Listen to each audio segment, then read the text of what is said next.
All right, are we rolling? We are rolling. Okay, welcome back to Vancouver Carpenter. Today I'm going to show you guys how to mix Kwikset if you're mixing a bucket. I've already showed you the small batches, so this is if you need an actual bucket of Kwikset. All right, so I have right here some ProSet 90. So that's just 90-minute setting type mud. Once you mix the water in, it starts a chemical reaction and it will set eventually. It says 60-minute working time. Hopefully I don't need anywhere near that much, but we'll see. Anyways, when I open the bag, I don't need a knife. I usually just poke this right here. You can come up a little closer. So I just poke the corner of my knife in the bag, and then there's always this little tab right here. You see that? You can give it another little stab right there. And it just, you know, it's opened pretty well. You don't have to get a bunch of extra tools. Okay, so the first thing you want to do when mixing Kwikset is make sure you have a clean bucket. So this could be just a little bit cleaner. I thought it was clean. Okay, but yeah, it's pretty darn clean. It's only had all-purpose. It hasn't had any setting mud in this bucket yet. So what you want to be sure of is you want to try not to mix any contaminated water or tools into your setting mud. So let's start with some nice clean water here. Now, in terms of actual amounts to mix, I wish I could be more helpful. I don't actually know exactly how much per bag, per this, per that. It's one of those things you just kind of figure out with time.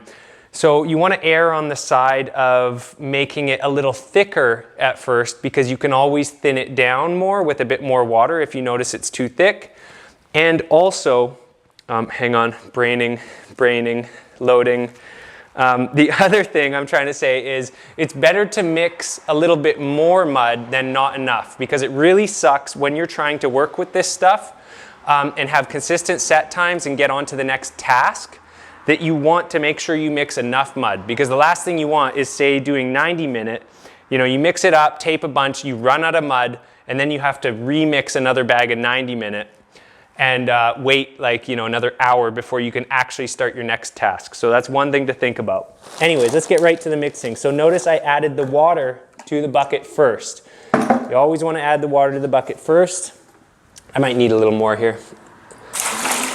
Following my own rules, I'm going to mix a little more than I need. I should be wearing a mask for this.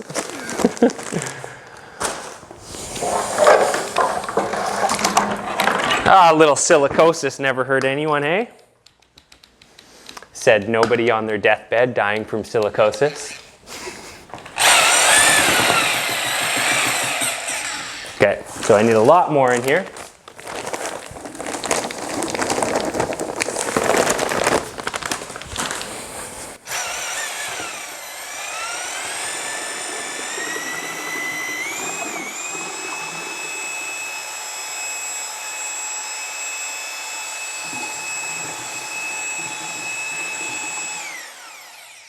All right, so I'm pretty happy with that.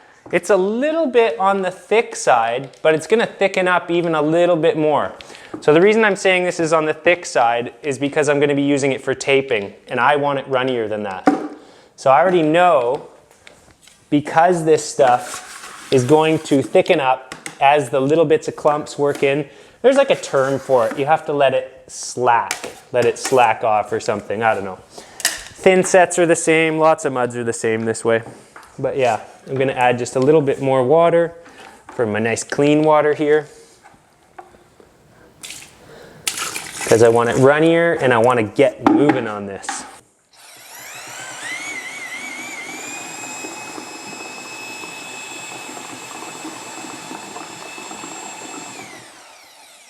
Okay, that's pretty darn runny. That's wet and soupy.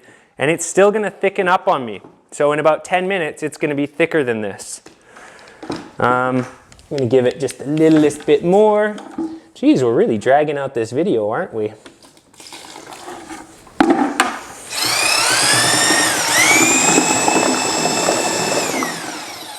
All right, this, I know, even though it's way too runny right now, it's going to be perfect in about 10 minutes.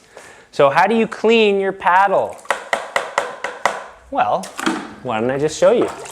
There's a real quick and easy way to clean your paddle. Get most of your mud off. Gently tap it. Don't like bam, because you're gonna wreck the chuck of your drill. But here we go, just a quick spin. All over the floor in your most full bucket. Be sure to do that. Quick spin. Go like that, and it comes out pretty clean. All that stuff that's already on there is just residual stuff that was, you know, kind of set up and firm.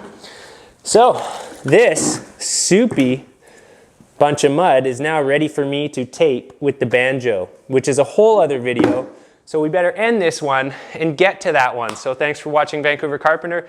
Hopefully you now know how to mix Kwikset and how to spill water on the floor and, you know, a bunch of other things. So thanks for watching. Till the next video.